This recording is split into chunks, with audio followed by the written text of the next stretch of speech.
దెంగ ఏం భాషలు ఇదే నా మాట ఈడొకడు వెనుకున్నాడు ముక్కతో వస్తున్నాడు. నువ్వు నీకేం అర్థం కాదు కానీ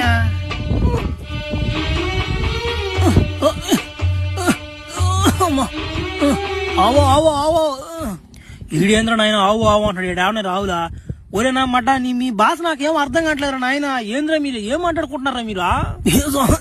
సయోదుసే అదేంది మళ్ళా సయోదుసే? ఒరే వాడిని గ్లాస్ లో మంచిలు తెమ్మని చెప్పేలేరా ముందా. దాన్ని తాగితే నీకు బాగా అర్థం దసరుండు. గ్లాస్ పోసుకొచ్చలేదంట గానీ ఒరి ఎట్టుందవ్యా ముందా? ఒరే ఇదేంద్రిద్యా యాస బారు నా యాస కొద్ది దీని కింద. మరి ఏంటి అనుకున్నావేటి? మా గ్రహం అంటే మామూలుగా ఉండదు. మరి ఎట్టుంది ముందు? బాగుందిలే చెప్పది ముందు. నా మాట కథకున్నది ముందా? నా మాట